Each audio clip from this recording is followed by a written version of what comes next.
Please like, share, and subscribe to Kalingup JP for more videos.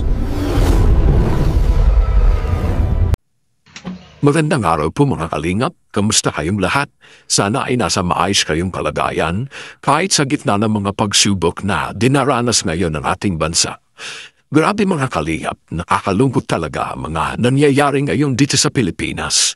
Dahil sa bagyong Juan, sayang napakalakas at mapaminsala ng bagyong ito.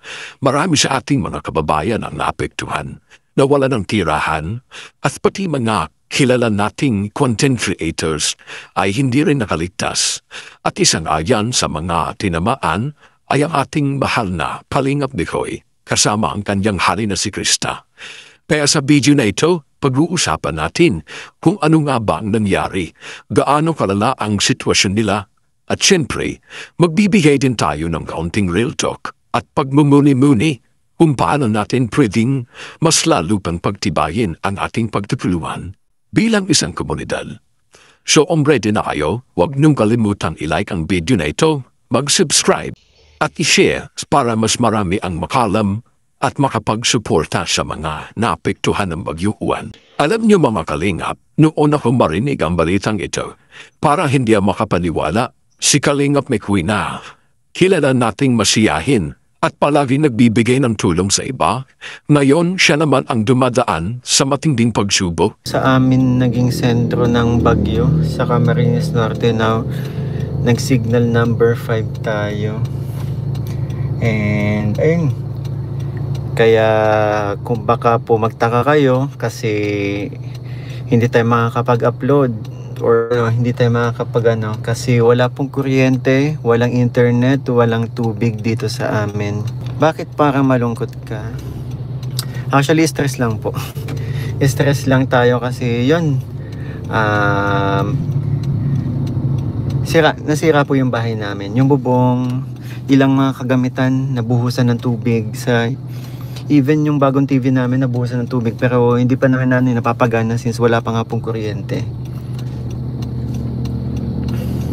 Mga kagamitan, mga sofa, basa po. Butas ang bubong namin, as in butas. Sira na. Pinasok po kami ng tubig, gawa ng nilipad. 2 yero namin yung nilipad. Ayon niya sa kanyang update, tinamaan talaga ng malakas na hangin at tula ng kanilang lugar. Natanggalan ng bubong si Bikoy at halos lahat ng gamit sa bahay nila ay nasira o nabasa. Pati ang kanilang TV na bigay ng kanyang mga sponsor ay nabasa rin. Masakit yun kasi alam nating pinaghirapan yun at may sentimental value pa dahil galing nga ito sa taong mga sumusuporta sa kanya. Bukod pa riyan, nasira rin ang mga halaman niya. Tapos pinasok pa ng tubig ang bahay nila, kaya pati ang mga sopa at papeles ng kanyang mama Ellen ay nabasa. Isipin niyong eksena, umuulan ng malakas, bumubuhos ang hangin, tapos ang mama Ellen niya nag-iimpapi ng mga gamit na hindi pa nababasa. Pilit na inililigtas ang mga papeles. Grabe mga kalingap, nakakantig ng puso. Kung iisipin natin mga kalingap, minsan talaga, kahit gaano ka pa, handa. May mga bagay na hindi mo kayang pigilan. Kahit si Bikoy na sanay na sa hirap, kitang-kita mo, labis siyang naawa sa kanyang mama Ellen. Alam niya yung pakiramdam na gusto mong tulungan ang mga mahal mo, pero limitado ka dahil sa sitwasyon. Yun yung naramdaman ni Kalingap Bikoy. Nakakabilib pa rin kasi sa gitna ng lahat. Hindi niya naisip ang sarili. Ang iniisip niya agad ay si Hani Krista. Kahit alam niyang delikadong lumabas, sinubukan pa rin niyang puntahan ito para lang masiguro kung okay siya. Pero dahil sa mga nagtumbahang puno at baradong daan, hindi siya nakarating. Kaya ang ginawa niya, tinawagan na lang niya si Krista. At buti na lang, save sila. Doon mo makikita kahit gaano kalakas ang bagyo, mas matindi pa rin ang pagmamahal at pag-aalala ni Kalingap Bikoy para sa kanyang Hani Krista. Si Mama Ellen okay naman po. Si CJ, yun, nakapag-update na rin naman tayo kay CJ. Hindi lang tayo makapunta sa kanila kasi po hindi po nagpapadaan. Ang daming tumbang puno po papuntang Basod. Sinubukan ko pong puntahan, pero hindi pa ang dami pong tumbang Okay po, safe naman si CJ. Family ni CJ, safe naman. Alam mo mga kalingap, itong pangyayaring ito parang paalala talaga sa ating lahat. Una, sa gitna ng sakuna, walang pinipili kahit sino pwedeng tamaan. Pangalawa, na kahit gaano kaliit ang tulong natin, malaking bagay yan sa mga gaya ni Mikoy at Krista na ngayon ay nagre-recover pa rin.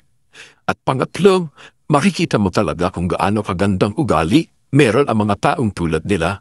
Kahit sila mismo ang biktima, hindi pa rin nila nakakalimutang magpasalamat sa Diyos at sa mga taong nagmamalasakit. May mga push pa nga si Kalingap Mikoy na nagsasabing basta buhay tayo ay may pag-asa. At totoo yun, ang mga material na bagay ay pwede pampalitan, pero ang buhay, yan ang hindi natin pwedeng baliwalain. Kung titingnan mo sa mga comment section ng mga update videos, maraming Kalingap community member ang nagpabot ng tulong. May mga nagsasabing magdodonate, may iba naman nag-aalok ng gamit, may ibang simpleng panalangin lang pero taos puso. Ang ganda ng makita na sa panahon ngayon ng kalamidad, buhay pa rin ang bayanihan. At sa totoo lang, yan dapat nating ipagmalaki bilang Pilipino. Yung kahit hindi mo kilala personal, handa kang tumulong. Ngayon, kung tutusin, marami sa atin ang nasanay na lang manood ng balita, mag-react, tapos move on. Pero gusto kong itanong, kailan pa ba tayo kikilos bilang isang komunidad? Hindi lang to tungkol kay Kalingap Mikoy o kay Krista. Ito ay larawan ng libu-libong Pilipino na kasalukuyang hirap na yun. Kung may tutulong tayo, kahit maliit lang, gawin natin. Hindi kailangan ng malaking pera. Minsan isang share, dasal, o simpleng comment. Namlaban lang, makakaya mo rin yan. Ay nakakaangat ng loob ng isang taong nawawalan ng pag-asa. Kalingap Mikoy, kung sakaling mapanood mo to, salay, maging maayos ang inyong kalagayan. Hindi lang sa pagiging matatag, kundi sa pagiging mabuting anak at partner. At kay Hani Krista, buti na lang ay iligtas kayo ng pamilya mo. Sana patuloy kayong maging inspirasyon sa isa't isa. Lahat ng mga taga-subaybay ninyo ay nagdadasal para sa mabilis niyong pagbangon. Kung ano man ang nawala, mapapalitan yan at masigit pa. Mga kalingap, ito na rin ang panahon para ipakita natin ang diwa ng pagtutulungan. Kung may kakayahan kayong magbigay ng bigas, pagkain, damit, kahit simpleng tulong pinansyal, ibigay natin ng bukal sa loob. At higit sa lahat, ipagdasal natin hindi lang sina Mikoy at Krista, kundi lahat ng mga kababayan nating tinamaan ng bagyong Juan. So ayan mga kalingap, sana sa video na ito ay hindi lang tayo basta nalungkot, kundi na-inspire din tayo tumulong at magpasalamat sa kung anong meron tayo ngayon. Tandaan, sa bawat unos may bagong pag-asa. At habang buhay tayo, may pagkakataon pa tayo magbigay ng kabutihan sa kapwa. Ako po si Kalingap JP at ito ang reaction video sa nangyari kina Kalingap Mikoy at Hani Krista. Stay safe, stay strong, at huwag kalimutang magdasal. Hanggang sa muli mga Kalingap, God bless ating lahat. Salamat po.